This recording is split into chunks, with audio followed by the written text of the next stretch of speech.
ನಮಸ್ಕಾರ, ನಾನು ನಿಮ್ಮ ಕನ್ನಡಿಗ ಬ್ರಹ್ಮು. ನಮ್ಮ ಕರ್ನಾಟಕ ಅಲರ್ಟ್ ನ್ಯೂಸ್ ಯೂಟ್ಯೂಬ್ ಚಾನಲ್ಗೆ ನಿಮಗೆ ಆತ್ಮೀಯವಾದ ಸ್ವಾಗತ. ನಿಮ್ಗೆ ಈ ಹಿಂದೆ ನಾವು ಒಂದು ವಿಡಿಯೋದಲ್ಲಿ ಹೇಳಿದ್ದೆ, ಏನು ಈ ನಮ್ಮ ವಿಜಯಪುರ ಜಿಲ್ಲೆಯ ಮುದ್ದೇಬಿಹಾಳ ತಾಲೂಕಿನ ಬಸರಕೋಡು ಗ್ರಾಮದಲ್ಲಿರುವಂಥ ಬಹಳಷ್ಟು ಜನರ ಆರಾಧ್ಯ ದೈವ ಪವಾಡ ಬಸವೇಶ್ವರವರ ಮೂರ್ತಿ ಕಳುವಾಗಿರುವಂಥದ್ದು ನಿಮಗೆಲ್ಲವನ್ನು ನಾನು ಹೇಳಿದ್ದೆ. ಅದರಲ್ಲಿ ಕೆಲವೊಂದಿಷ್ಟು ಲೋಪದೋಷಗಳು ಕಂಡು ಬಂದವು. ಹಾಗಾಗಿ ಈ ಒಂದು ವಿಡಿಯೋದಲ್ಲಿ ಆ ಒಂದು ಪವಾಡ ಬಸವೇಶ್ವರ ಮೂರ್ತಿ ಕಳುವಾಗಿದ್ದು ಹೇಗೆ ಅಂತ, ಮತ್ತು ಈಗ ಈ ಒಂದು ವಿಡಿಯೋನ ಯಾಕೆ ಮಾಡಕತ್ತೀನಿ, ಮತ್ತು ಆದಮೇಲೆ ಈ ಒಂದು ವಿಡಿಯೋ ಯಾಕೆ ಮಾಡಕತ್ತೀನಪ್ಪ ಅಂದ್ರೆ ಆ ಒಂದು ಮೂರ್ತಿಯನ್ನು ಯಾರು ಕಳುವು ಮಾಡಿದ್ದಾರೆ ಏನು ಅಂತ ಎಲ್ಲವನ್ನು ನಾನು ನಿಮಗೆ ಹೇಳ್ತಾ ಹೋಗ್ತೀನಿ. ಅದಕ್ಕೆ ಮುನ್ನ ನೀವೇನಾದರೂ ಹೊಸಬ್ರು ನಮ್ಮ ಚಾನಲ್ಗೆ ಭೇಟಿ ಕೊಟ್ಟಿದ್ದೀರಿ ಅಂತಂದರೆ ದಯವಿಟ್ಟು ಸಬ್ಸ್ಕ್ರೈಬ್ ಮಾಡಿಕೊಡ್ರಿ, ಹಾಗೆ ಬೆಲ್ ಐಕನ್ನ ಕ್ಲಿಕ್ ಮಾಡಿಕೊಡ್ರಿ ಅಂತ ಕೇಳ್ಕೊಳ್ತೀನಿ. ಈಗ ವಿಚಾರಕ್ಕೆ ಬರೋಣ.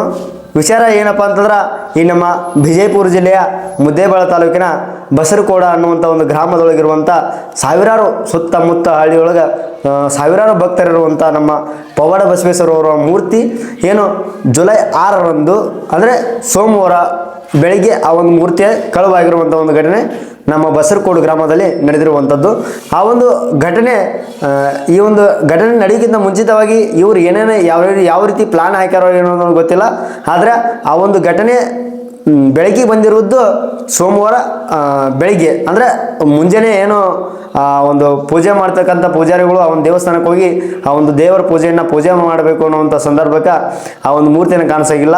ಆ ಒಂದು ಸಂದರ್ಭದೊಳಗೆ ಜುಲೈ 6ರಂದು ಸೋಮವಾರ ಅವರು ಈ ಒಂದು ಸ್ಕೆಚನ್ನು ಭಾಳ ವರ್ಷದ ಹಿಂದೆ ಹಾಕಿರ್ತಾರೆ. ಯಾಕಂದರೆ ಇಂಥ ಒಂದು ಘಟನೆಗಳನ್ನ ಮಾಡಬೇಕು ಅಂದ್ಕೊಂಡಿರುವಂಥವ್ರು ಎಲ್ಲ ಭಾಳ ವರ್ಷದ ಹಿಂದೆ ಸ್ಕೆಚ್ ಹಾಕಿರ್ತಾರೆ. ಮತ್ತು ಇದರಲ್ಲಿ ಕೆಲವೊಂದಿಷ್ಟು ಏನು ಅವರು ಅಲ್ಲಿ ಇರ್ತಕ್ಕಂಥ ವಿಚಾರಗಳನ್ನ ಭಾಳ ವಿಚಾರ ಮಾಡಿ ಆ ಒಂದು ದೇವ್ರ ಮೂರ್ತಿಯನ್ನು ಕಳ್ತನ ಮಾಡ್ಯಾರ ಅವರು.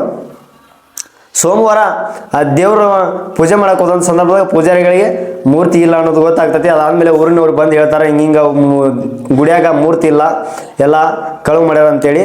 ಆದಮೇಲೆ ಆ ಒಂದು ಎಲ್ಲ ಗುರು ಹಿರಿಯರು ಊರಿನವರು ಕೂಡಿ ಹೋಗಿ ಪೊಲೀಸ್ ಸ್ಟೇಷನ್ ಕಂಪ್ಲೇಂಟ್ ಕೊಡ್ತಾರೆ. ಆಗ ಏನು ಪೊಲೀಸ್ ಸ್ಟೇಷನ್ ಅವರು ಪೊಲೀಸರೆಲ್ಲರೂ DYSP ಅವರು, CPI ಅವರು, PSI ಅವರು ಎಲ್ಲರೂ ಬಂದು ಆ ಒಂದು ಗ್ರಾಮವನ್ನು ಎಲ್ಲವನ್ನು ಪರಿಶೀಲನೆ ಮಾಡ್ತಾರೆ. ಮತ್ತು ಆ ಸುತ್ತಮುತ್ತ ಇರ್ತಕ್ಕಂಥ ಗುಡಿಯಲ್ಲಿ ಇರ್ತಕ್ಕಂಥದ್ದು ಎಲ್ಲವನ್ನು ಮತ್ತು ಪರಿಶೀಲನೆ ಮಾಡ್ತಾರೆ.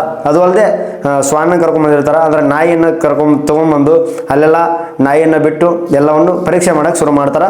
ಅದಾದಮೇಲೆ ಆ ಒಂದು ಘಟನೆ ನಡೀಕ್ಕಿಂತ ಅಂದರೆ ಇದು ರವಿವಾರ ಮಧ್ಯರಾತ್ರಿ ಆಗಿರುವಂಥ ಒಂದು ಘಟನೆ, ಅಂದರೆ ರವಿವಾರ ಮಧ್ಯರಾತ್ರಿ ಈ ಒಂದು ಘಟನೆ ಆಗೈತಿ. ಬಟ್ ಅದು ಬೆಳಗ್ಗೆ ಬಂದಿದ್ದು ಸೋಮವಾರ ಪೂಜೆ ಮಾಡೋಕೆ ಹೋದ ಸಂದರ್ಭದಾಗ ಪೂಜಾರಿಗಳಿಗೆ ಮೂರ್ತಿ ಇಲ್ಲ ಅನ್ನುವಂಥದ್ದು ಗೊತ್ತಾದಾಗ ಹೇಳ್ತಾರೆ. ಮತ್ತು ಈ ಒಂದು ಮೂರ್ತಿ ಎಷ್ಟು kg ಇತ್ತು ಅಂತಂದ್ರೆ ಸುಮಾರು 32 kgಯಿಂದ 35 kgವರೆಗೂ ಆ ಒಂದು ಮೂರ್ತಿ ಇತ್ತು ಅನ್ನುವಂಥದ್ದು ಅಲ್ಲಿನ ಒಂದು ಸ್ಥಳೀಯರ ಒಂದು ಮಾಹಿತಿ. ಏನಪ್ಪ ಅಂತಂದ್ರೆ ಇದರಲ್ಲಿ ಟೋಟಲಿ ಎಷ್ಟು kg ಬೆಳ್ಳಿ ಕಳುವಾಗೈತೆ ಅಂತಂದ್ರೆ 60 kg ಅನ್ನುವಂಥದ್ದು ನಾನು ವರದಿ ನೋಡಿದ್ದೆ. ಯಾಕಂದರೆ ಹಿಂದೆ ಅದರೊಂದು 32 kg ಅದು ದೇವರ ಮೂರ್ತಿ ಆದ್ರೆ ಇನ್ನು 10 kg ಮೂರ್ತಿ ಬೇರೆ ಅಂದರೆ ಪೂಜೆ ಮಾಡೋಕ್ಕಂತ ಇನ್ನೊಂದು ಮೂರ್ತಿಯನ್ನು ಸ್ಥಾಪನೆ ಮಾಡಿದ್ರಂತ, ಅದು ಕೂಡ 10 kgದು ಹೋಗೈತಂತ. ಅದು ಅಲ್ಲದೆ ಮತ್ತು ಸುತ್ತಮುತ್ತ ಅದರೊಳಗೆ ಇರ್ತಕ್ಕಂಥದ್ದು ಎಲ್ಲ ಒಂದು ಸಣ್ಣದೊಂದು ತುಣುಕು ಬಿಡದೆ ಅಲ್ಲಿ ಇರ್ತಕ್ಕಂಥ ಎಲ್ಲ ಒಂದು ಬೆಳ್ಳಿ ಏನೇನೈತಿ ಎಲ್ಲವನ್ನು ಅವರು ತುಡು ಮಾಡ್ಕೊಂಡು ಹೋಗಿಡುವಂಥ ಒಂದು ಘಟನೆ ಜುಲೈ 6ರಂದು ಬೆಳಗ್ಗೆ ಬಂದಿತ್ತು. ಮತ್ತು ಅವತ್ತು ಘಟನೆ ಅದು ಅವತ್ತೇ ನಡೆದಿರುವಂಥದ್ದು, ಮಧ್ಯರಾತ್ರಿ ಆ ಒಂದು ಘಟನೆ ನಡೆದಿರುವಂಥದ್ದು. ಈ ಒಂದು ಘಟನೆ ಕುರಿತು ಅದಾದಮೇಲೆ ಎಲ್ಲ ವಿಸ್ತಾರವಾಗಿ ಏನೇನು ಕಂಪ್ಲೇಂಟ್ ಮಾಡಿದ ತಕ್ಷಣ ಪೊಲೀಸರೆಲ್ಲರೂ ಬಂದು ವರದಿ ಮಾಡಿ ಆ ಒಂದು ವರದಿಯನ್ನು ಶುರು ಮಾಡ್ತಾರೆ. ಆ ವರದಿಯನ್ನು ಶುರು ಮಾಡಿದ ಆದಮೇಲೆ ಭಾಳ ದಿವಸಗಳಾದರೂ ಕೂಡ ಕಳೆದ ಒಂದು 10 ದಿವಸದಿಂದನೂ ಈ ಒಂದು ಘಟನೆ ಪರಿಶೀಲನೆ ಒಳಗೆ ಹಂಗೆ ಇತ್ತು. ಒಂದು ಪೊಲೀಸರು ಕೂಡ ತನಿಖೆಯನ್ನು ಒಂದು ಭಾಳ ಚುರುಕಾಗಿ ಪ್ರಾರಂಭ ಮಾಡಿದರು. ಕೊನೆಗೂ ಈ ಒಂದು ಘಟನೆಯಲ್ಲಿ ಪಾಲ್ಗೊಂಡಂಥವ್ರು ಯಾರು ಅನ್ನೋದೆಲ್ಲವನ್ನು ಈ ಒಂದು ಪೊಲೀಸರು ಪತ್ತೆ ಹಚ್ಚಿ ಅವ್ರು ಹಿಡಿದಾರ. ಅವ್ರು ಯಾರು ಅಂತ ಎಲ್ಲವನ್ನು ಹೇಳ್ತಾ ಹೋಗ್ತೀನಿ. ಆದರೆ ಈ ಮುಂಚೆ ಏನು ಹೇಳಬೇಕಪ್ಪ ಅಂತಂದ್ರೆ, ಆ ಒಂದು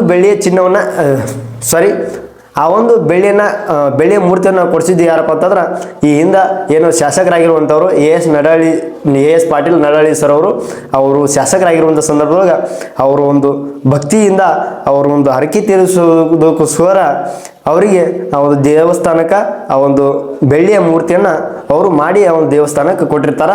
ಹಾಗಾಗಿ ಆ ಒಂದು ಬೆಳ್ಳಿಯ ಮೂರ್ತಿ ಭಾಳಷ್ಟು ಜನರಿಗೆ ಆಕರ್ಷಕವಾಗಿರುವಂಥ ಮತ್ತು ದೇವ್ರ ಅಂದಮೇಲೆ ಸಾಮಾನ್ಯವಾಗಿ ನಿಮ್ಗೆಲ್ಲರಿಗೂ ಗೊತ್ತಿರ್ತೈತಿ ದೇವರು ಎಷ್ಟು ಆಕರ್ಷಕವಾಗಿರುವಂಥದ್ದು. ಆಮೇಲೆ ಅದರ ಒಂದು ಸುತ್ತಮುತ್ತ ಅಲ್ಲಿರ್ತಕ್ಕಂಥ ಎಲ್ಲ ವಾತಾವರಣ ಭಾಳ ಅಂದ್ರೆ ಭಾಳ ಸುಂದರವಾಗಿರ್ತೈತಿ. ಅಷ್ಟೊಂದು ಸುಂದರವಾಗಿರುವಂಥದ್ದು, ಸುತ್ತಮುತ್ತ ಭಾಳ ಶಾಂತಿ ಇರುವಂಥದ್ದು ಪವಾಡ ಬಸವೇಶ್ವರ ಮೂರ್ತಿ. ನಾನು ಅಲ್ಲಿ ಕೆಲವೊಂದು ಸರಿ ಹೋಗಿ ಬಂದೀನಿ ದೇವರಿಗೆ, ಕೆಲವೊಂದು ಸರಿಗಿಂತ ಆವಾಗ ನಾನು ಆ ಒಂದು ದೇವರಿಗೆ ಹೋಗಿ ಬಂದೀನಿ. ಸುತ್ತಮುತ್ತ ಎಲ್ಲ ಭಾಳ ದೊಡ್ಡ ಜಾಗ, ಭಾಳ ಶಾಂತ ರೀತಿಯಿಂದ ಇರುವಂಥ ಜಾಗ, ಭಾಳ ನೆಮ್ಮದಿ ಇರುವಂಥ ಜಾಗ.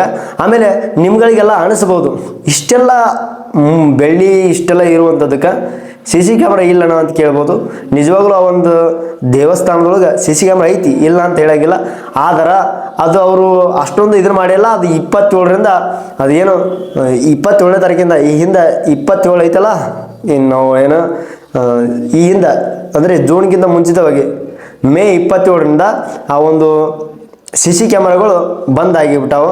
ಅದು ತಾಂತ್ರಿಕ ದೋಷದಿಂದ ಆ ಒಂದು CC ಕ್ಯಾಮ್ರಾಗಳು ಬಂದಾಗಿರೋದ್ರಿಂದ ಅವರು CC ಕ್ಯಾಮ್ರಾನ ಎಲ್ಲ ಚೆಕ್ ಮಾಡಿದಾಗ 27ನೇ ತಾರೀಕಿಂದ ಅವು ಬಂದಾಗಿಬಿಟ್ಟವು. ಅದನ್ನೆಲ್ಲ ಇವರೆಲ್ಲ ನೋಡ್ಕೊಂಡಾರ, ಏನು ಕಳ್ತನ ಮಾಡುವಂಥವ್ರು ಅದನ್ನೆಲ್ಲ ನೋಡಿಕೊಂಡು ಅಲ್ಲಿರ್ತಕ್ಕಂಥದ್ದೆಲ್ಲವನ್ನು ವಿಚಾರವನ್ನು ತಿಳ್ಕೊಂಡು ಜುಲೈ 6 ಸೋಮವಾರದಿಂದ ಆ ಒಂದು ಮೂರ್ತಿ ಅಲ್ಲಿ ಇಲ್ಲದೆ ಇರುವಂಗೆ ಮಾಡಿಬಿಟ್ರ. ಅದಾದಮೇಲೆ ಈಗ ಇವತ್ತು ನಾವು ವಿಡಿಯೋ ಮಾಡ್ತಿರುವಂಥದ್ದು ಶನಿವಾರ. ಈಗ ಬುಧವಾರ ದಿವಸ ಏನು ಹಿಂದೆ ಹೋಗೈತಲ್ಲ, ಈಗ ಬುಧವಾರ ಅವತ್ತಿನ ದಿವಸ ಅವರು ಏನು ಪೊಲೀಸರು ಆ ಒಂದು ಬೆಳ್ಳಿಯ ಮೂರ್ತಿಯನ್ನು ಕಳುವು ಮಾಡಿರುವಂಥ ಕಳ್ಳರನ್ನು ಹಿಡಿದಾರ ಅನ್ನುವಂಥ ಒಂದು ಮಾಹಿತಿ ಒಂದು ಪೇಪರ್ನಲ್ಲಿ ಬಂದಿತ್ತು. ಆ ಒಂದು ಪೇಪರ್ನ ನಾವು ಓದ್ತಾ ಹೋಗ್ತೀನಿ, ನಿಮಗೂ ಇಲ್ಲಿ ಹಾಕ್ತಾ ಹೋಗ್ತೀನಿ ನೋಡ್ರಿ. ಈ ಒಂದು ಪತ್ರಿಕೆ ಹೆಸರು ಏನಪ್ಪ ಅಂತಂದ್ರೆ ಸತ್ಯಕಾಮ ಅನ್ನುವಂಥದ್ದು. ಈ ಒಂದು ಪತ್ರಿಕೆ ಒಳಗೆ ಬಂದಿರುವಂಥದ್ದು ಪವಾಡ ಬಸವೇಶ್ವರ ಮೂರ್ತಿ ಕಳ್ಳತನ, ಇಬ್ಬರು ಶಂಕಿತರು ಬಂಧನ ಅಂತೇಳಿ ಹಾಕಿ ಆ ಒಂದು ದೇವರ ಫೋಟೋವನ್ನು ಇಲ್ಲಿ ಹಾಕಿರುವಂಥದ್ದು ನಿಮಗೆಲ್ಲ ನೋಡ್ತಾ ಇದ್ದೀರಿ. ಈಗ ಈ ಒಂದು ಘಟನೆಯ ಕುರಿತು ಅವರೆಲ್ಲ ಬರ್ದಾರ, ಅದನ್ನು ನಾನು ನಿಮಗೆ ಹೇಳ್ತಾ ಹೋಗ್ತೀನಿ. ಸತ್ಯಕಾಮಿ ವಾರ್ತೆ ಮುದ್ದೇಬೇಳ ಅನ್ನುವಂಥದ್ದು ಅಂದರೆ ಮುದ್ದೇಬೇಳ ತಾಲೂಕಿನ ಬಸರಕೋಡು ಗ್ರಾಮದ ಭಕ್ತರ ಪಾಲಿನ ಹರೆದ್ದ ದೈವ ಪವಾಡ ಬಸವೇಶ್ವರವರ ಬೆಳ್ಳಿಯ ಮೂರ್ತಿ ಕಳ್ಳತನ ಸಂಬಂಧಿಸಿದಂತೆ ಕಡೆಗೂ ಕಳ್ಳರನ್ನು ಪೊಲೀಸರು ಬಂಧಿಸುವಲ್ಲಿ ಯಶಸ್ವಿಯಾಗಿದ್ದಾರೆ. ಹೌದು, ಜುಲೈ 6ರಂದು ಏನು ಮುದ್ದೇಬೇಳ ತಾಲೂಕಿನ ಬಸರಕೋಡು ಗ್ರಾಮದ ಐತಿಹಾಸಿಕ ದೇವಾಲಯ ಶ್ರೀ ಪವಾಡ ಬಸವೇಶ್ವರ ದೇವಾಲಯದ ಕರ್ತೃಗದ್ದುಗೆ ಮೇಲಿನ 32 kg ಬೆಳ್ಳಿಯ ಪ್ರತಿಮೆ ಸುಮಾರು 1.20 ಕೋಟಿ